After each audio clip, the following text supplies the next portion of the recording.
with our AI updates. And the first one I think is, we were talking about this morning. So we've been doing this work for a long time.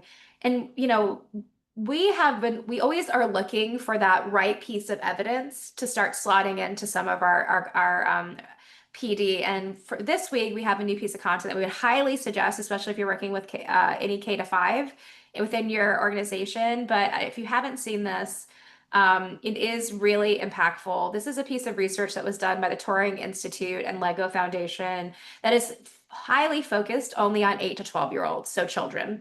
And what they've done is they've done a pretty significant piece of research, surveying of almost 800 8 to 12-year-olds on their GenAI use.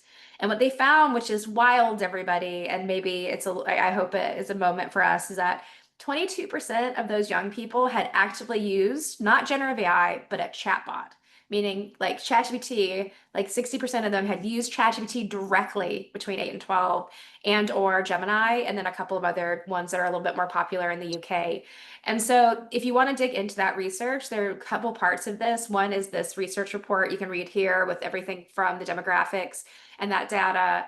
And then they've also have a report on some work they actually did where they went into school. So again, if you're K-5, like this is like so potentially impactful for your work. But what also can be helpful, especially if you're, part of your process is building buy-in, is to start to have these suggestions. And I will say we constantly advocate for K5 in a district, a K5 coalition being a part of these conversations, especially around guideline development of student use. So they promote, things that you probably will not be surprised at, but child-centered AI, student diverse forms of play and creativity, AI literacy, bias, equitable access. And then also what was really interesting is that they found within the same survey that about 60% of educators were actively using generative AI in their planning and instruction. So they advocate for more AI literacy work. So, another tool in your tool belt, like we literally, as soon as we saw this, we started implementing this immediately into our trainings as another piece of evidence of why this is so important at the earliest stages.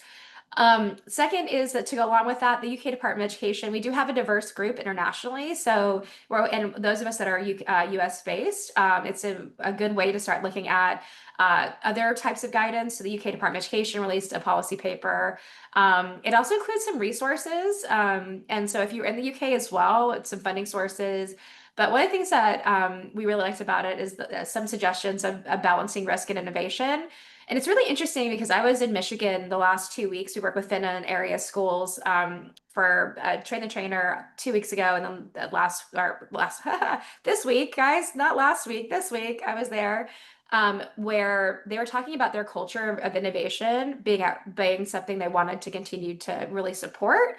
And so like really intentionally trying to create spaces within the organization to balance this risk and innovation, which I thought was really a very good goal, and something that you can see some resources in this UK guidance document.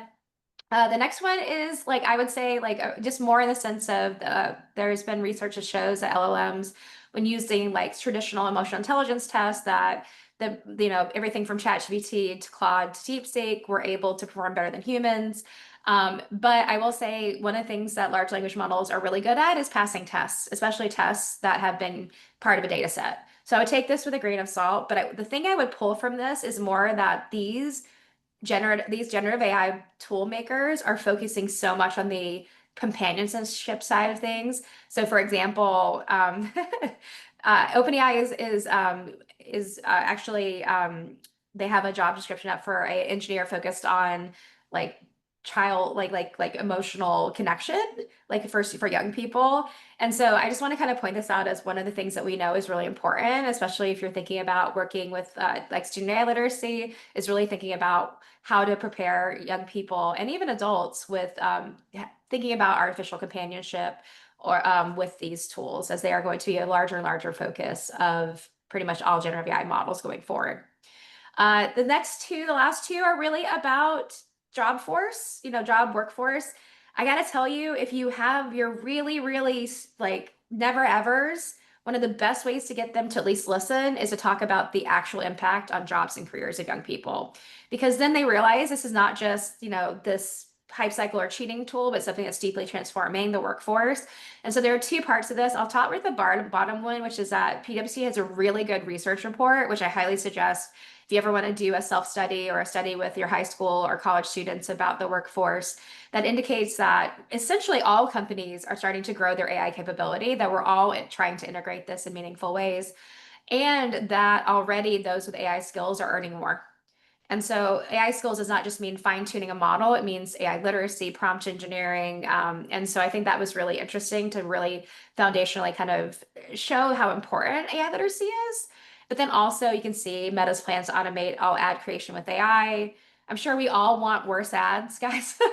Like, but it is a strong indication that there are some major displacements coming, right? And so whether that's software engineering, creative. I mean, Dan can tell you right now we're hiring for a designer, and there are a lot of great people out there because their jobs are being cut because of people using generative AI models to actually do some of that work.